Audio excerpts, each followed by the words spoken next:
Lux presents Hollywood.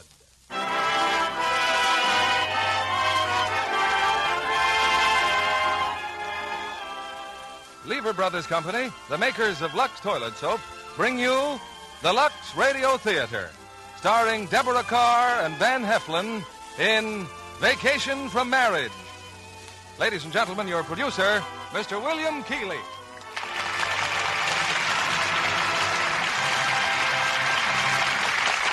Greetings from Hollywood, ladies and gentlemen. From earliest childhood, I remember, as I'm sure you do, that most romantic stories ended with a phrase, "and so they were married and lived happily ever after." I accepted that conclusion without doubt, for it's only in our more mature years that we realize married life is not so simple.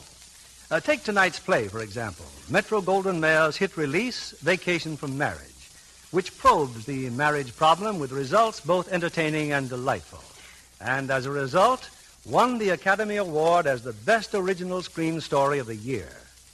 It calls for great stars, and we have them.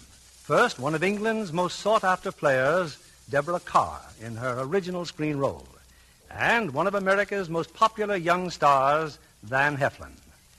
Sociologists tell us there are many reasons for marital rifts, and one that is far from uncommon, on the wife's side at least, is neglect of personal charm and glamorous appearance. So you'll forgive me if I seize on that to say a word for Lux Soap, especially to you prospective June brides. May I suggest you let Lux Soap Care help keep that smooth and glamorous complexion, and in that way, make certain that your husbands-to-be will never entertain the thought of even the briefest vacation from marriage. Here's the curtain for Act One, starring Deborah Kerr as Cathy and Van Heflin as Robert.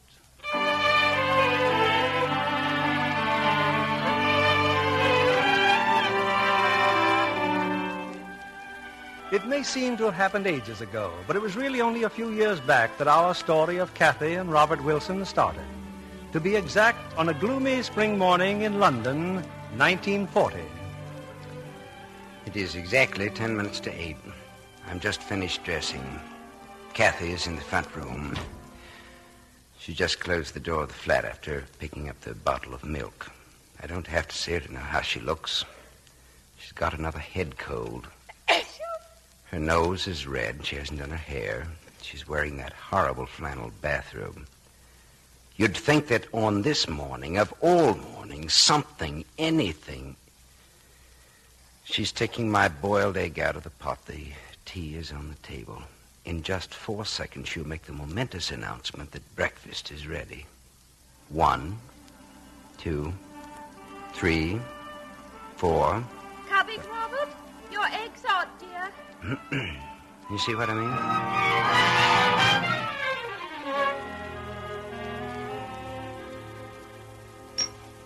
Tonight, Robert is leaving me. He's going to war. In any man's life, that's such an important event. But Robert, he just sits there finishing his tea. In a moment, he'll get to his feet, and automatically his hand will go out for the umbrella that I shall hand him. I wonder what Robert would do if I should not hand him his umbrella. If I put a raw oyster in his hand instead, or a hot potato. I wonder, really, would he be aware of it?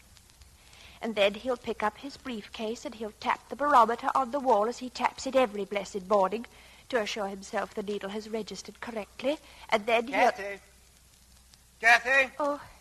Oh, yes, dear. When I come home from the office tonight... Your bags, yes, dear. I'll have all your things packed and ready.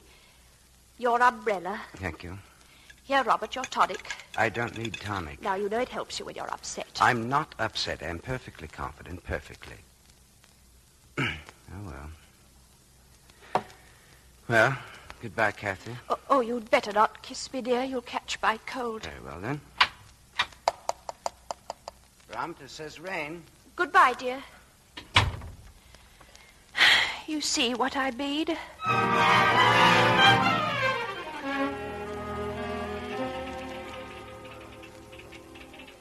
Wilson.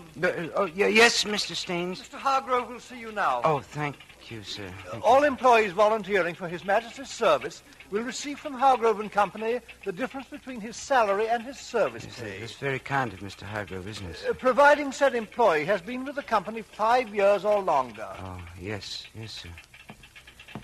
Now, this is what you've got to say to him. Mr. Hargrove, I've served the company devotedly for 5 years. All but 8 weeks, Mr. Hargrove. So I hope that you'll make an exception in my favor as regards to making up the salary. If you'd... Oh, thank you, sir. Thank you very much, Mr. Hargrove. I can't tell you how very... So you see, Wilson, since you're 8 weeks short of 5 years, well, there's not much we can do about it now, is there? Mr. Hargrove, if I were to make an exception in your case, it would naturally mean, well, you do see what I mean, don't you? Yes, I do, sir, but Good I do lad. think that in this... Extremely sorry to lose you, Wilson, but with your sane point of view, you're bound to get on, even in the Army. No, it's the Navy, sir. The Navy. Oh, yes. Well, your job will be waiting if you come back, when you come back. Come and see us, Wilson, when you're on leave. Yes, sir. Thank you very much, sir.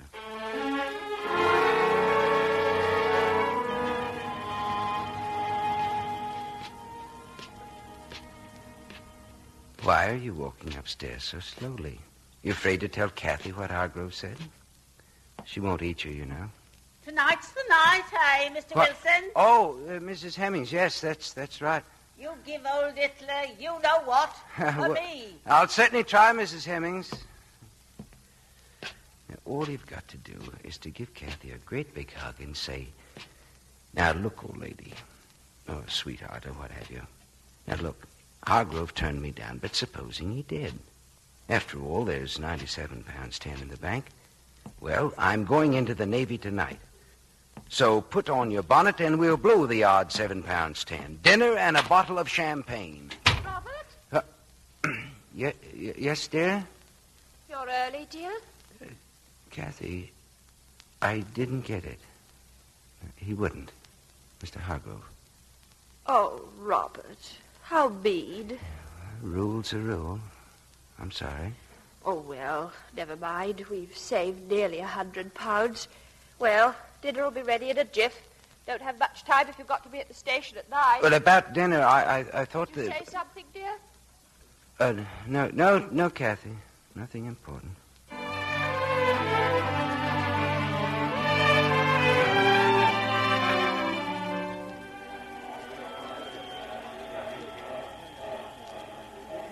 Not much more time, Cathy. I put some sandwiches in your case, Robert. Top left-hand corner. Oh, thank you. And thank you for the sponge bag. That's just lovely. I thought it would be nice for your shaving things. Well, the insurance policy, that's in the desk. The key's under the clock.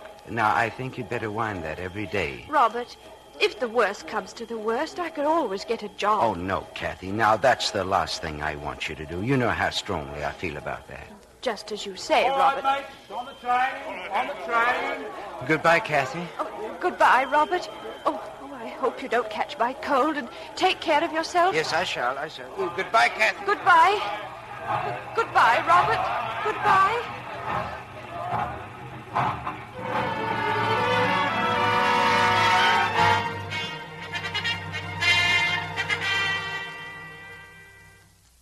Well, Mrs. Wilson, what else does he write? He's at sea now, Mrs. Hemming. Robert's at sea, and...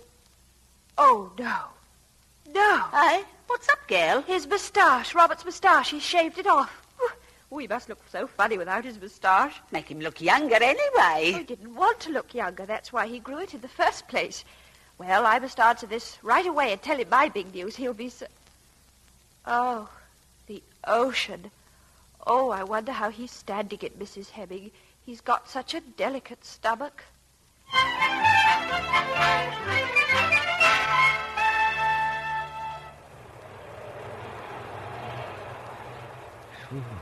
Well, how you doing up here in the crow's nest, Robbie boy? Oh, don't. I'm seasick, are you? What do you want? Well, your watch is up, mate. I come to relieve you. Anything to report? See anything out there? No. Here the doctor is. Hurry down to the galley, Bob. Lovely grub tonight. Pork and beans. Oh, no.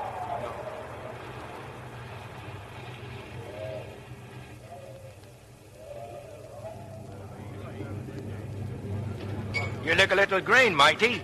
Ain't you going to eat your lovely grub? No, No, you take it. You read it, please. He's just going to pull out that letter and read it again. You see? I told you he would. You must know that letter by heart, Bob. What do you keep reading it for? It's Cathy. You don't say. My wife. She's joined the Wrens.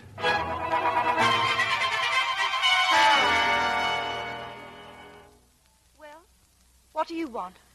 Oh, excuse me. Is this Dissard Hut 3? This is it. Pick out your bunk. Oh, thank you. That one is mine. Oh, I'm sorry. I thought the chief petty officer said any bed in Dissard Hut 3. She said nothing of the kind. Oh, but I assure you she did. She did not say bed in Dissard Hut 3. She said any bunk in the cabin. Now stow your kit. Oh, mayn't I leave it on the floor? Deck, girl, deck. You're in the Navy. It's the deck. This is the cabin. What's your name? Mrs. Wilson. And what have you done with him? Who? The fortunate Mr. Wilson. Oh, he's at sea. That'll teach him. You've got a cold. Go straight to nurse. As senior rating in this cabin, I won't have anyone scattering germs. Well, I can't help having a cold. Of course you can. Proper diet, fresh air. I think you're being extremely rude. Am I? It's horrid being new, isn't it? But we're not too bad. What's your name? Clayton. Dizzy Clayton. Here, have a cigarette. Oh, no, thank you. My husband doesn't like me to. Do you think there's somewhere I could post this letter? Come with me. Oh, thank you. Oh, now, wait. You can't go out looking like that. Your hat, not down over your ears. Like this, see? I really don't think I could. And here, put on some lipstick. Oh, I never use lipstick. My husband doesn't like me to. Oh, well, then. You must never use it. Never. Well, maybe just a touch. Is this better? You'll do. Look lively now and don't drag. When we go down the street in this uniform, we're on our way someplace. Just to mail a letter. A cigarette that bears a lipstick's traces, an airline ticket to romantic places. Still alive up there? And kicking. See anything? Yes. Yeah, what? A lot of sea. Here, binoculars. Hey. I see the convoy's still out there. I had a bit of trouble with that Greek over there. She seems to want to go off on her own. The old man just gave her the devil. Hey, what's for grub? Highly original dish known as corned beef hash. Good, I'm hungry as a horse.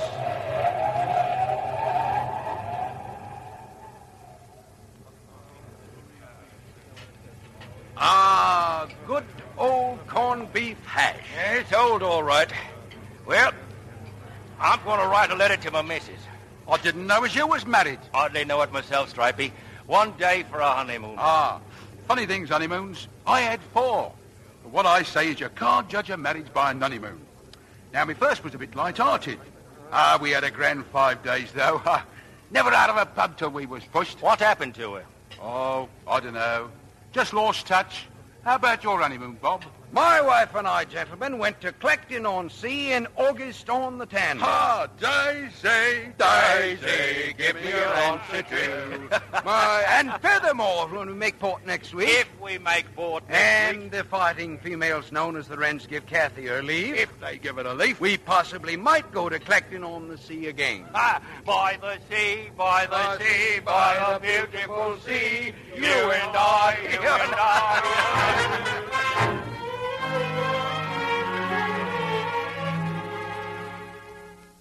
Mrs. Emin? You at home, Mrs. Emin? Who is it? Mr. Potter, air raid warden. Oh, what's up now? Showing a light, am I? Telegrams just come through on the phone. You had a couple of tenants here, Mr. and Mrs. Wilson? Yes. They'll both be home tomorrow on leave, too. Yeah, not much they will.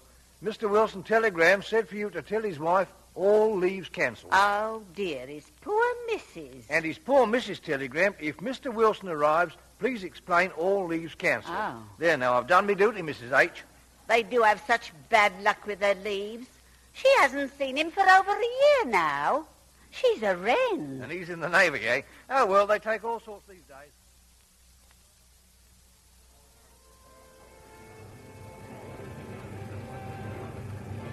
Say, Robbie, Huh? how do you spell nostalgia? Nostalgie. Nostalgia? What's that? It's what I think I feel when I'm away from my wife. Well, I gotta say something, ain't I? It's not so easy when you ain't seen your missus in Lord knows when. You know, I once clean forgot what my wife even looked like. Couldn't remember her face. Nothing. She was a good wife too, Bob, in many ways. But when we was apart, she sort of faded out. Sort of out of focus? Yes, that's it. Misty-like. Can you see your wife, Bob? What? Oh, well, of course I can. Good looker, is she, mate? Well, no, she's an ordinary girl, simple, uncomplicated. Quite dependable sort of a person. Yes, that's the strong point about Cathy. Thoroughly dependable. Here, show him a photo, Bob. All right. Here. Here's my wife. Oh, yes. Nice, quiet little number, I should say. You'll know where you are with her when we have shore leave. When we get shore leave? That's what sort of a joke is that? Do you realize it's been nearly 2 years? I haven't seen Cathy in nearly 2 years. Just be thankful you got a missus like that. They're always the best in the long run, even if they ain't much fun. Now, I always... Hey, here we're for it. Settle business. Settle business. Settle business.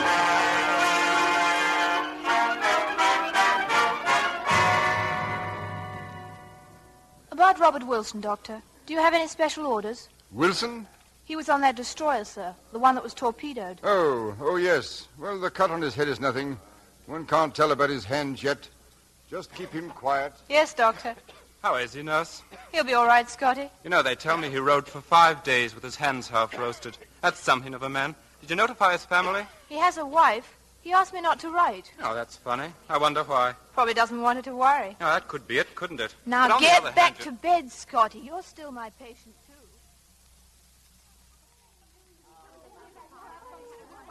All right, girls, all right. I know we all had a wonderful time at the party tonight, but in 2 minutes it's lights out. Oh, Dizzy, I wanted to write Robert. At this hour? I sort of thought I ought to. Did you have a good time tonight, Cathy?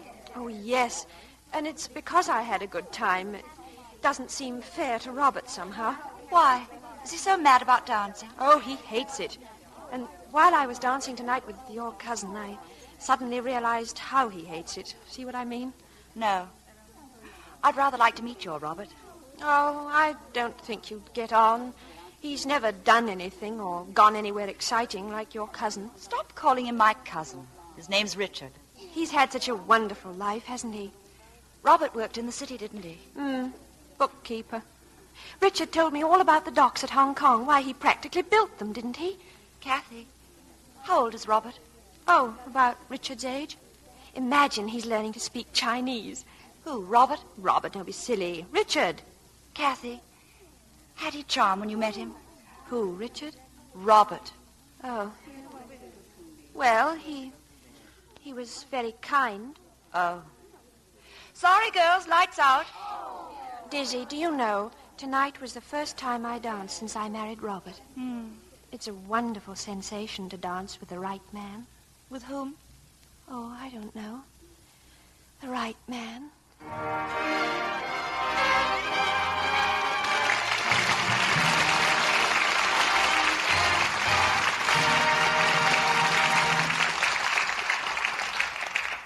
In a moment, we'll continue with Vacation from Marriage, starring Deborah Kerr and Van Heflin.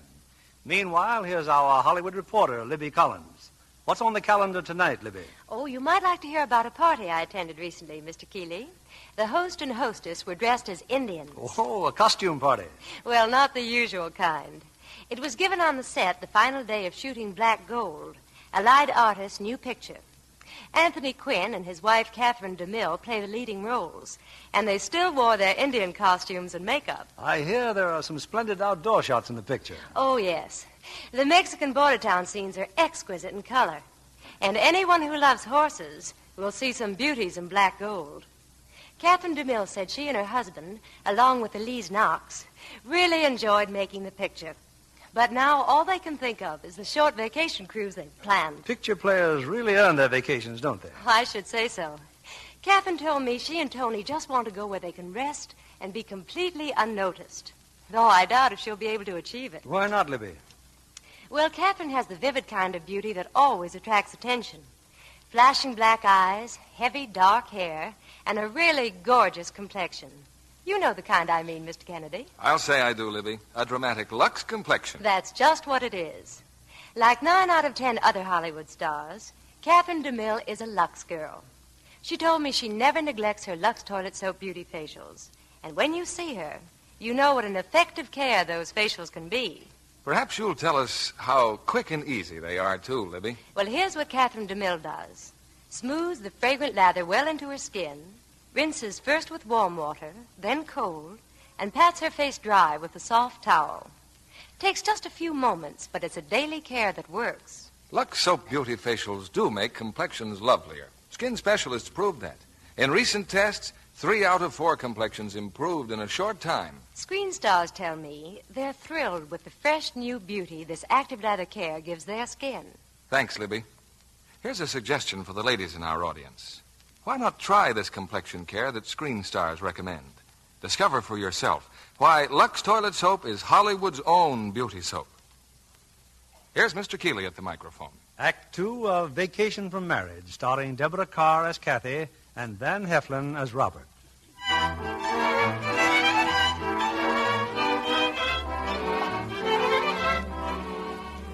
In the 2 years they've been separated, a remarkable transformation has come over mouse-like Robert Wilson and the, somewhat dowdy Cathy Wilson. It's almost as though the Navy had issued them shiny new personalities along with their uniforms. Take, for example, Cathy, who, ignorant of Robert's injuries, is enjoying a few hours' leave with Dizzy's handsome cousin, Richard. Oh, Richard, look. What a wonderful view of the harbor. Guarded by ships and all our sea. Our own. Oh, I do envy you, Richard. You've read everything, traveled everywhere. I've never really traveled. Why don't you after the war? Oh, you don't know my husband. Don't I? What you doing? Making a sketch of you. No, don't look till I've finished. About your husband, I should say he's about 5 feet 8. 6 feet? When he stands up. The weedy type. Oh, no. He stoops a little, too. Winds the clock before he goes to the office. Doesn't drink. Likes bicycling and kept white mice as a small boy. I think you're being perfectly hateful. Keep still. My husband's devoted to me, and I am to him. He can't talk intellectually and spitefully like... Like me. And I'm not saying he's Clark Gable, but he is dependable. It's impossible to sketch if you insist on chattering. Well, it's not too bad, though. Here. Oh, it's not at all like me. Well, who else? I don't know. It's very lovely, but... It's exactly like you. I didn't know you could draw. No one ever thinks a naval architect can. May I have it? I want to send it to Robert. You wouldn't know who it was either. Cathy, I had so much to say to you this afternoon. What about? Never mind. There's been entirely too much talk of Robert. Come on, let's get back to town.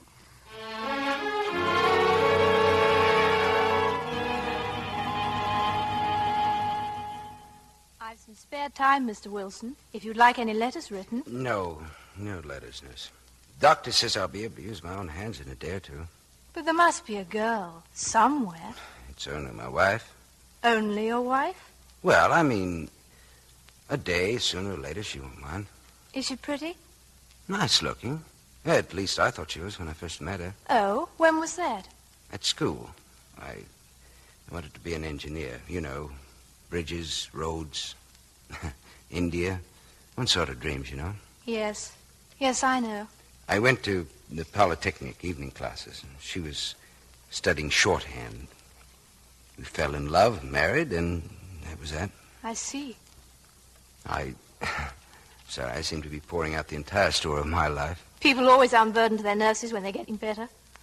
Well, I promised Scotty I'd wheel him about for a while. Wait, what's your first name? Lena. Elena, look. I'll be leaving in a few days. Before I go, would you... Well, I mean, could we sort of have a final evening? I'd love to. You wouldn't? Of course. You're my most charming patient. Or didn't you know?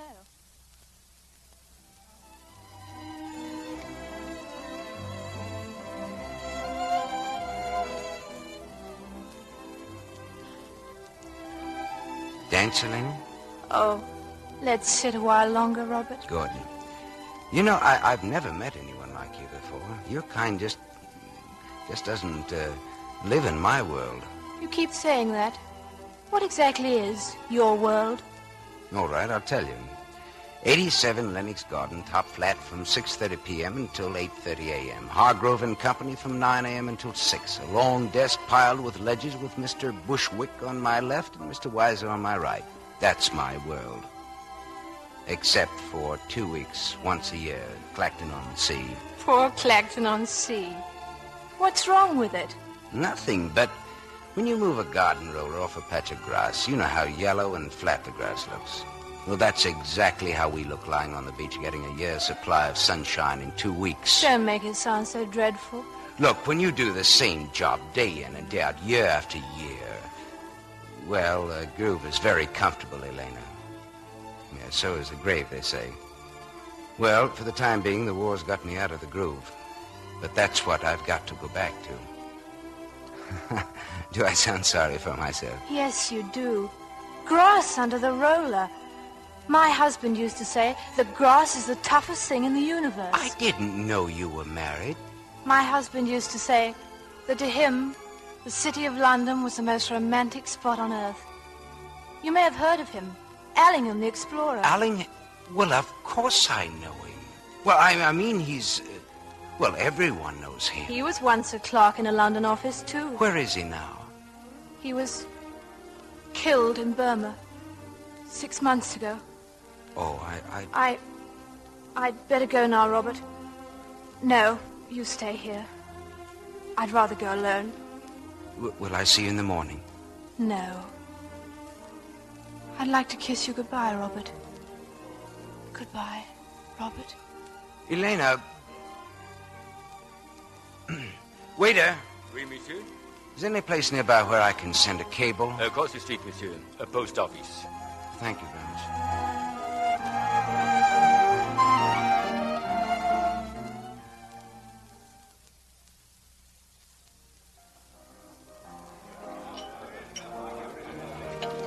Do you mind if I have another drink, Richard? Waiter, 2 more, please. 1 more drink, Cathy, and I think I'll be able to tell you. Tell me what? That I'm in love with you. No, Richard. You're fond of me, just as I'm fond of you, but you're not in love with me. Anyway, you told me you'd never fall in love again. I didn't want to, Cathy, but I have. Suddenly I realize I'm 2 persons, and I used to be one. I'm 2 persons, and I don't like either of them. At least I don't like the one you like. Cathy, listen to me. No, I can't. Richard, I got a cable an hour ago from Tunis. Robert's coming home. I've been given leave. When? Tonight. I'm leaving tonight for London. Dizzy's coming with me.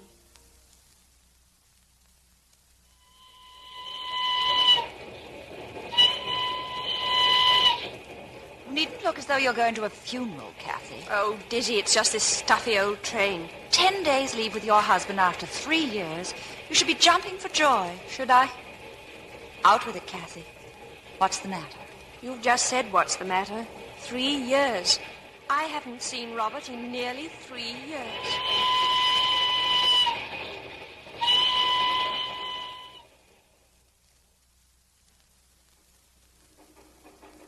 It's a lifetime, Scotty. 3 years. Mind you, I was fond of Cathy and she was fond of me, but the one thing we had in common, our home, well, it was pre-war. And you don't want to go back to it, eh? I do not, but she will. I'm her entire life.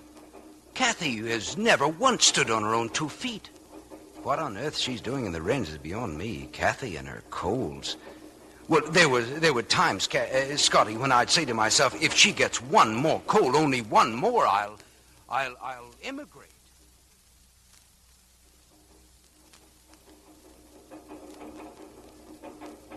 And sometimes I'd say to myself, if I hear the click of his latchkey just 1 more time, always on time, I'll set fire to the house. Oh, Dizzy, I don't want to have anything I oughtn't, but I just can't go back to that life again. What about Richard? Richard? He's in love with you, isn't he? Yes, I suppose so. And you? How do you feel about him? Well, I feel that whatever I feel, I must go back to Robert. Oh, Dizzy, he's such a poor, dear little man.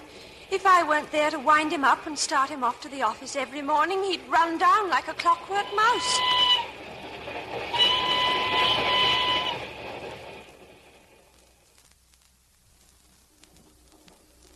But Under the circumstances, then, why don't you leave Cathy? Leave Cathy? Leave that helpless, blind little kitten?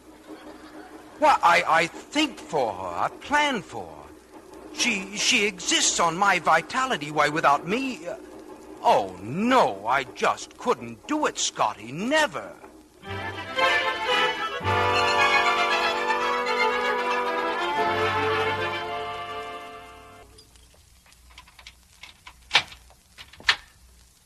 Well, go on in, Scotty. This is it.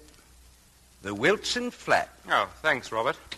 Well, maybe it's good the missus isn't home yet. Say, who's the barnacle on the mantel? That picture, don't be an ass, that's me. Funny how photos let you down. You know, this was quite good of me at the time. Who's the lady? Cathy. Oh. Oh, well, there were no colored photographs in those days. It's a pity. I always say color helps a face. Those days, that was taken the year before the war. If a person can change that much in 4 years... All right, what's your answer? Oh, laddie, I wouldn't like to say. Well, the answer's to clear out. It's for Cathy's own good. She's a stranger to me, and I'm a stranger to her. When I look at this picture of her, I say, I don't know you, and you don't know me. We've never met. In my picture, am I that stuffed shirt? I see your point. Scotty, I want to be myself. And this miserable flat. They've blitzed enough of London. Why couldn't they have blitzed this one, too? That's tempting Providence, Bob. By the way, you wouldn't have a nip in the house, now would you? No, of course, I shouldn't have asked. I hope you don't mind walking, Dizzy, but I simply must have more time to figure this out. Oh, no. No, I don't mind. Well, here's the situation. Robert will never realize what utter strangers we really are unless I tell him. The point is, ought I to? The poor devil's home on his first leave. He's longing to see you. It's a bit hard on him, isn't it? I mean, well, he thinks everything's the same. Yes, I know. But I simply can't resume married life without any preliminaries. I can't just... Well, don't fuss. I know what you mean. Yes, but will Robert? Dizzy, this is it. This is where we live. Well, go in. No. Don't be a fool. Oh, my knees are like cotton wool. Go on. Dizzy, look, there's a pub round the corner. It's the Coach and Horses. Would you wait for me there? I'll meet you there in an hour. That do you? Yes, that's fine. Promise? Go on up, you coward. Yes. Yes, I must.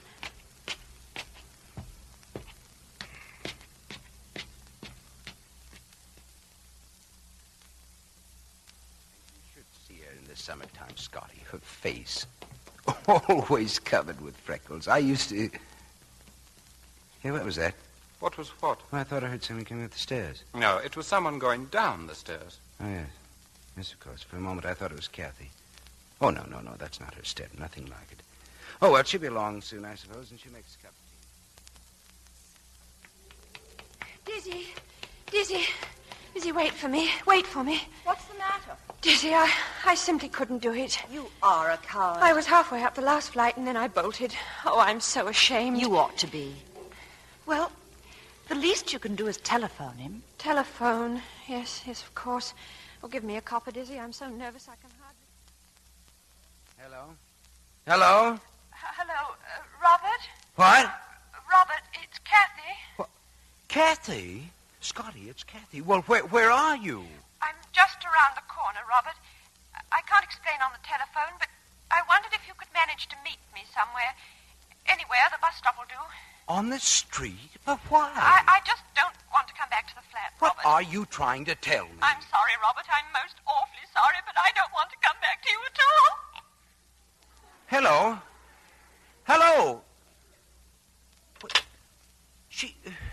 She's out of her mind. She's crazy. She wants me to meet her at the bus stop. She says she's not coming back to me. Oh, congratulations. Look, there's a pub around the corner. I'll meet you there when I'm through with her. But if you think I'm going to let my own wife walk out on me, you can think again.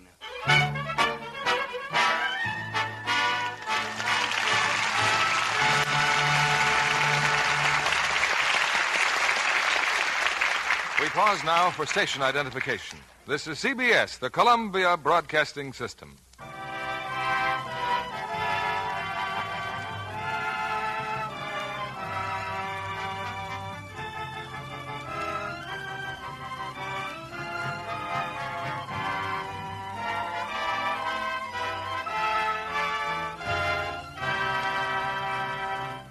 In a moment, we'll return with Vacation from Marriage, starring Deborah Kerr and Van Heflin.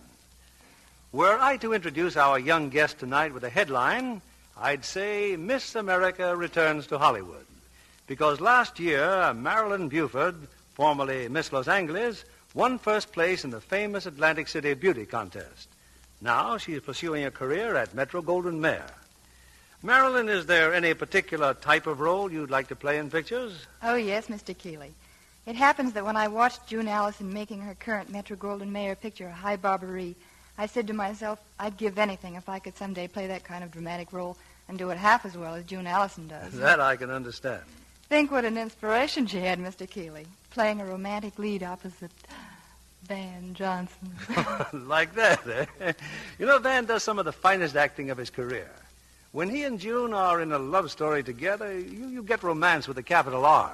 That talented Claude Jarman Jr. does a wonderful job of playing Van in his childhood years. Yes, High Barbary has a fine cast, and come to think of it, a very youthful one.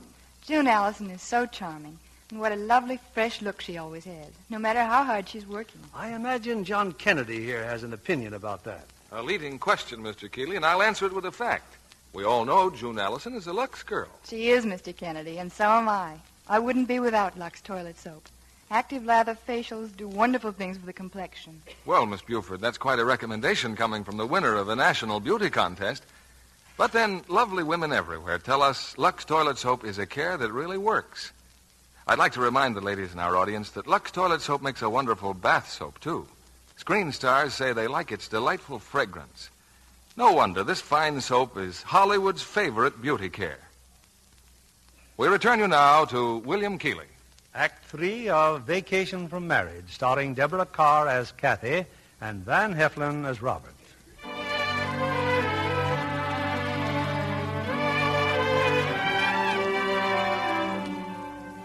Wartime London keeps its light out at night, and so the streets are dark and full of shadows as Robert Wilson approaches the bus stop and calls to the lonely figure waiting there.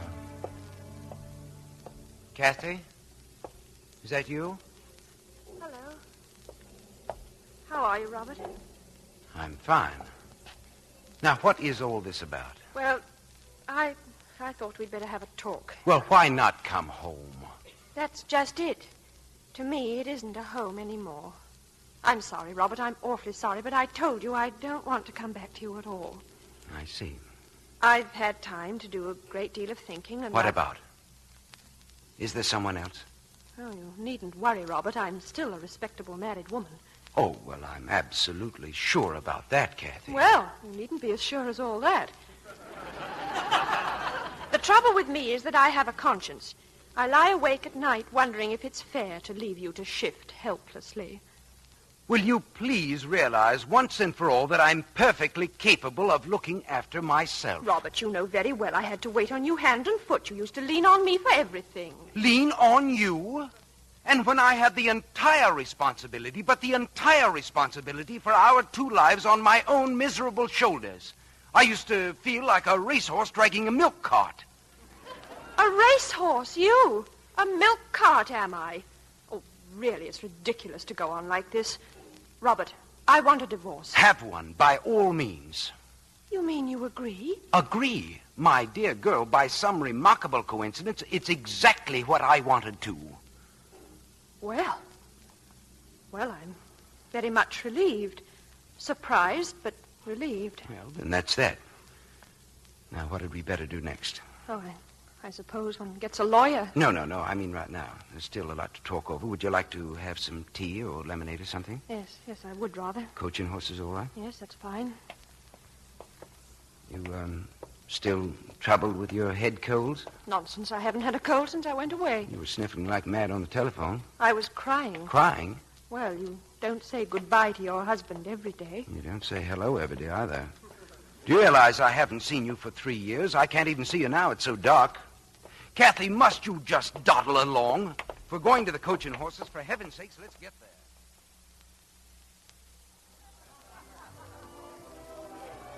Now, here's the table. Sit down, Cathy. Waiter! Yes, sir? A pink gin, please, and lemonade for the lady. I think I'll have a pink gin, too. Yes, ma'am. 2 Cathy, pink gin? Yes, Robert. You, pink gin? Well, now, what were we talking about? Robert, you do look very well. Why wouldn't I? You too. Thank you. Now, getting back to the divorce. Oh, don't worry about that. You sue me. I'll give you the cause. Oh, no, we'll just stick to the truth. I've deserted you. I'm sorry. No, it's just a bit of a slur, you know. I don't mind. It can't be helped. A slur on me, I mean. Oh, now drinks. Well, what about the furniture and the flat? Oh, blast the furniture. Sell it. Give it to Mrs. Hemmings. That flat, I hated it. You used to call it your castle. You said there was no place like home, and you I seem to linger in your memory as a sort of broken gramophone record of Victorian proverbs. Well, I... Tell me, Cathy. Tell me, was I so awful? Oh, what does it matter now? No, not a bit. Was I? Well, you were a bit of an old maid. Old maid? You know, cut and dried, and then at the least excitement, you dithered. Oh, no. No, I did not dither. Cut and dried I may have appeared on the surface. After all, I spent half my life in an extremely stuffy office and the other half in an extremely stuffy flat with the window shut tight because my wife had a perpetual cold in the nose. All right. I withdraw dither. I don't suppose I was exactly a pin-up girl myself. Pin-up girl, you? Well, no, not exactly. But, Robert, how could I help it? A woman's place may be the home. Oh, I'm not so sure it is. Oh, yes, it is, and always will be, only not our sort of home. Oh, Robert, I got so bored. Bored? You too? Yes. Do you remember that high wall that used to shut out our view?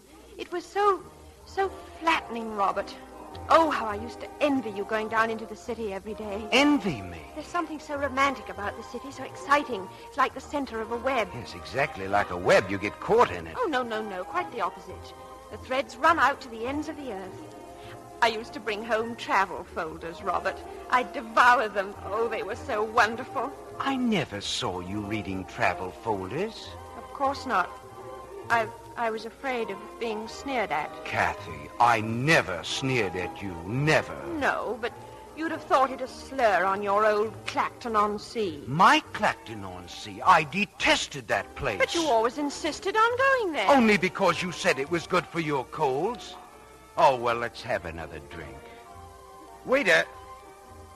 Oh, what's happened to him? Oh, come on, Cathy, let's go to the bar. It's going to be a struggle. Everyone's dancing. It's jammed. Well, just shove them aside. The bar's over there. We could dance, too, I suppose. Oh, excuse me, I forgot. You never dance. Who said I don't? Oh.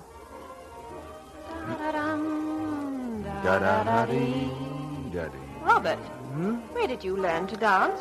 Around and about. One picks it up, you know. Hey, where did you learn? Oh, around and about. One picks it up, you know. Oh. What's the matter? Robert, would you excuse me for a moment? That girl over there, she's a friend of mine, and I... No, run along. I'll be here.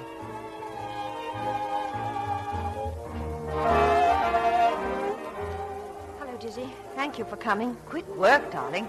What have you done with the other one? What other one? The nitwit. The old man of the sea. Your husband. Quiet, that is Robert. Don't be funny. Shh, Dizzy, please. Here he comes. Hello. Oh, Robert, this is Dizzy Clayton. Dizzy, this is Robert, my husband. Oh, how are you? Shall we have a drink? What'll you have? Oh, Dizzy always has a gin and lime. Well, if you go back to the table, I'll see what I can do. That's not the husband you're going to get a divorce from. Naturally. Then all I can say is you must be a poor, crazed lunatic. I don't know what you mean. Now, look here. You told me that your husband... Oh, I don't want to hear what I told you. Come along to the table.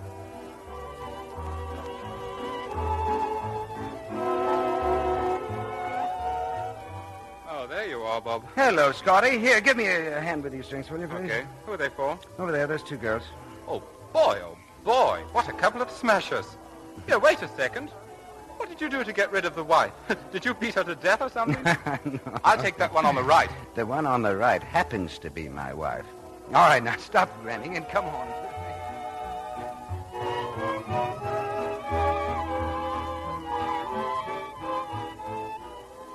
I must say, you're a peach of a dancer.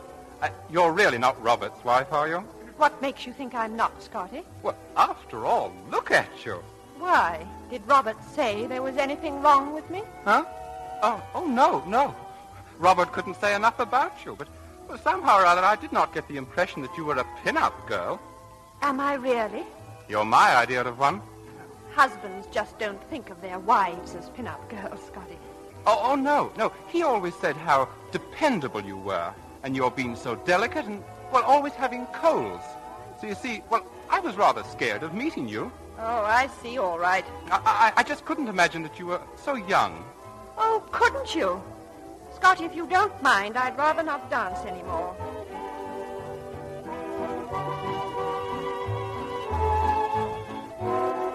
Cathy, what is the matter with you? Not a thing. Well, ever since you came back to the table, you've been... Scotty, did you tell her anything? Who, me? He merely explained to me what a dim, dowdy, irritating frump of a woman he was expecting to meet. Dizzy, let's go over to the bar. Yes, I think we'd better.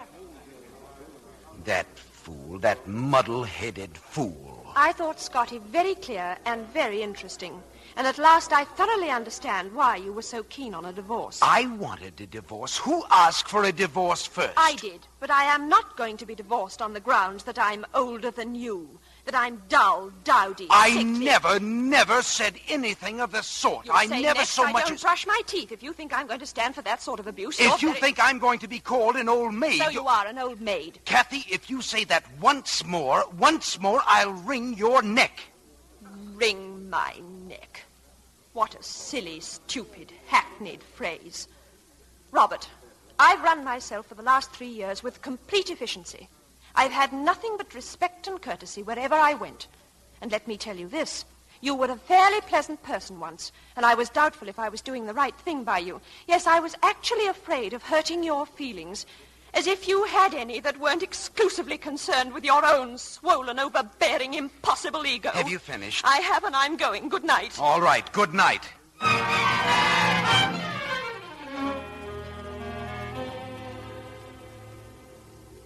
Cathy, isn't this a little silly? You and I waiting a taxi on this corner, and Robert and Scotty over there on that corner. For heaven's sake, why doesn't he go home? She wants to know, for heaven's sakes, why don't you go home? And I demand to know just where you two are going. Oh, all right. Tell him. We're going to Streatham. Cathy's staying with me. We've stood here for 15 minutes. Don't you realize that no cabs will take you to Streatham at this hour? Then we'll go to a hotel. Then we'll go to a hotel. I've told you a dozen times you two girls can go to the flat. He says we can go to the flat. I wouldn't dream of going to the flat. She wouldn't dream of going to the flat? Tell her not to be a fool. He says don't be a fool. Oh, tell him to mind his own business. You heard that, I suppose? Yes, and you can tell her for the time being she's still my business. I will not allow my wife to wander about the streets. I am not wandering. I am waiting here until we can get a taxi. She's waiting here until we can get a taxi. All right, then we'll all wait here until she can get a taxi.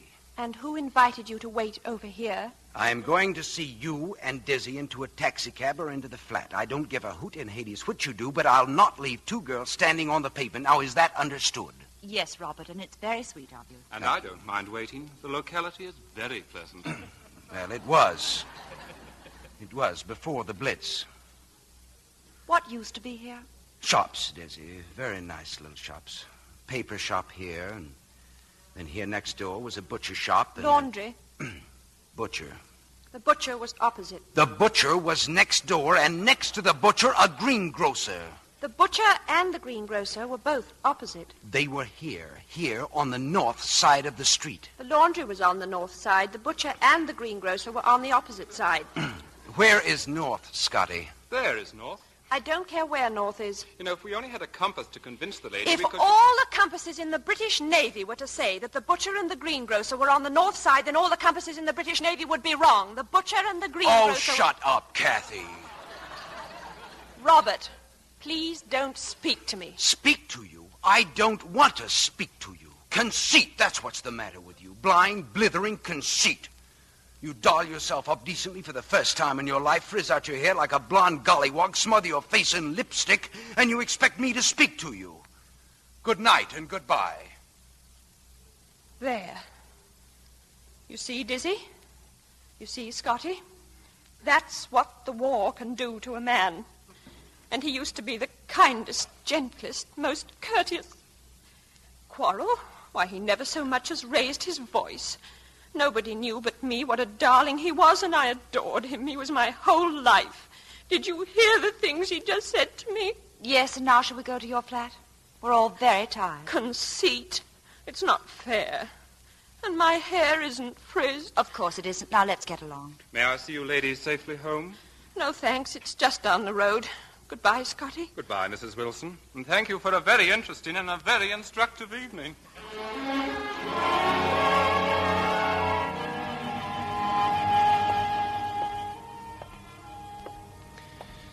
I'll just walk by myself until the sun comes up. It's worth it. For once in my life, I told her off. Blind, blithering conceit. No, she didn't expect that. What was that she said? Overbearing, impossible ego. Yes, well, I didn't expect that either, did I? Not that it's true, of course. Ego, well, I've never had enough ego, always thinking of others all my life. Well, from now on, I'm going to relax. I know exactly where I am and exactly where I'm going. That's your 8th cup of tea, Cathy. Oh, I just can't sleep. I can, if I'm let. Oh, I'm sorry, Dizzy. But you see, meeting him like that, it reminded me of when we used to meet outside the Polytechnic. I was going to be a typist. I'd watched him for a long time, but we never spoke. Then one day I was having something to eat before class, and he came in. There was no room at any of the other tables, so he came up and said, would you mind awfully if... And I said, of course not. And then he knocked over my tumbler of milk and was awfully upset. Of course it was upset if he knocked it over. I mean, Robert was upset. He would order me another. And then he said, haven't I seen you in the Spanish class? And I said, yes.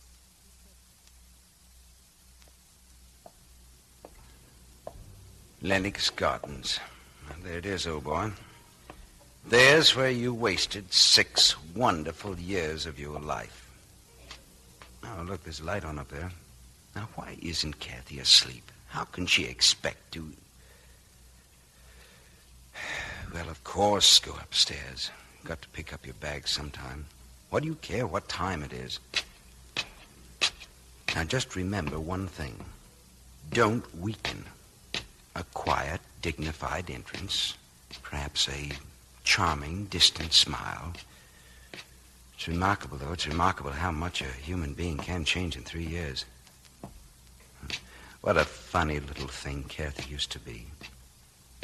And you gave her the best years of your life. But were they the best? You know, you used to puff like an engine clattering up these stairs. Now, you're not out of breath at all, are you? At least the war's done that for you. Well, come now. There's the door. And don't forget, be firm, be distant, and be determined.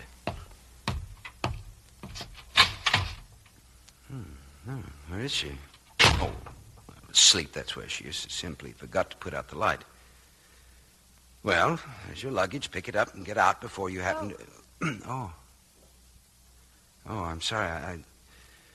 I thought I was being very quiet. It's quite all right. I was just sitting up here, looking out of the window. I just came for my things. Shh, Dizzy's asleep in there. Oh, I'm sorry. Look out of the window, Robert. Do you remember those high walls that used to make this room so dark? Why, they've disappeared, haven't they? Blitzed. Well, you've certainly got the view of the city that you've always wanted. Miles and miles of it. But, oh, Robert, the desolation. Poor old London. Well, we've just got to build it up again, that's all. It'll take years and years. What does that matter? We're young. Hello, Cathy. Robert. Oh, darling. Welcome home.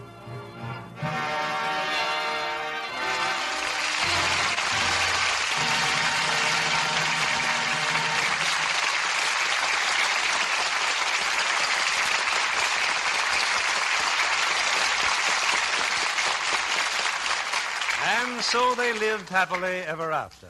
And to that happy ending, we add another happy ending of our own as we bring Deborah Kerr and Van Heflin back for a curtain call.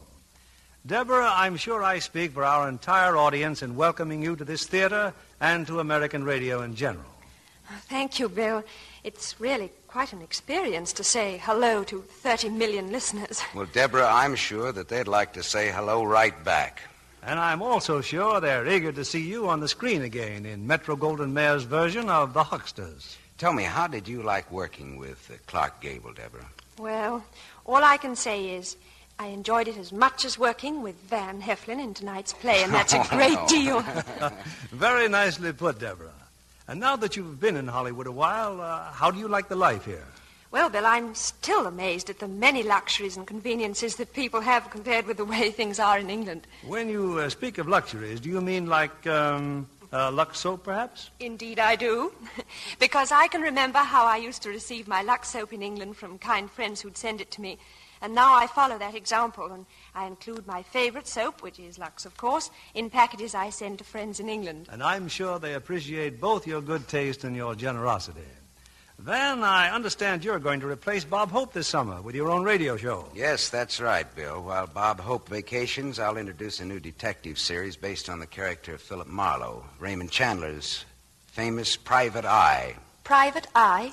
Yeah, that's right. The kind of a detective who makes it harder and harder for crooks to make an honest living. Well, Van, it surely looks as if Bob Hope and Pepsodent have picked a winner for the summer. And speaking of winners, we have a real thrill in store for our audience next week. Oh, sounds exciting, Bill. And it is, Deborah. Because if we were to take a poll of our audience on the performer they'd like most to hear, I'm sure millions would choose next Monday's star. A man who so deservedly gained the reputation of the world's greatest entertainer, Al Jolson. Oh, that's wonderful. Well, you really hit the jackpot, Bill. In what play? A play that was not only a great Broadway success, but one that made history on the screen as the first talking picture ever produced. It's Samson Raphaelson's great dramatic hit, The Jazz Singer, in which we'll hear many of Al's most popular songs. And with Al, we present Gail Patrick and an all-star cast. That ought to pack the theater, Bill, and I'm sure we'll all be listening. Good night. Good night, and many, many thanks.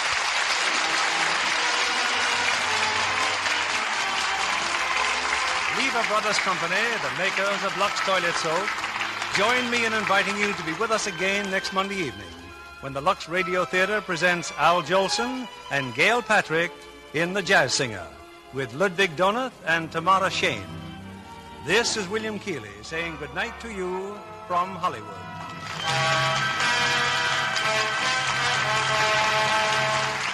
Here's a tip to housewives. How would you like to save real money on your food bills and help your country, too?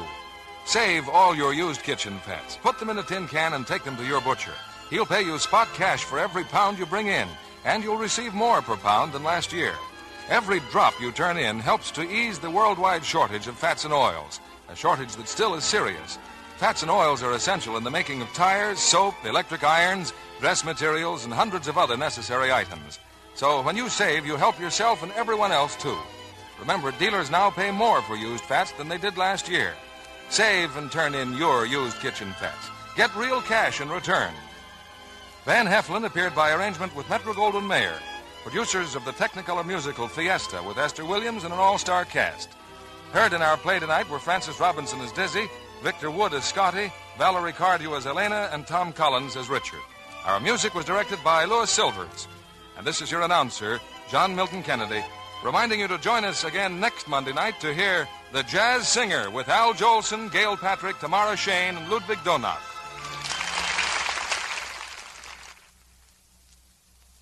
Spry. When you bake and fry. Spry. Or your cake and pie. Spry. It's your shortening by. Rely on Spry. Yes, it's Spry. For pastry so tender, flaky, nut sweet, any pie filling tastes more delicious. You'll say pastry is extra delicate, better tasting with Spry. Rely on Spry. S-P-R-Y. Be sure to listen next Monday night to the Lux Radio Theater presentation of The Jazz Singer with Al Jolson, Gail Patrick, Ludwig Donath, and Tamara Shane. And why not tune in to Joan Davis every Monday night over most of these stations? This is CBS, the Columbia Broadcasting System.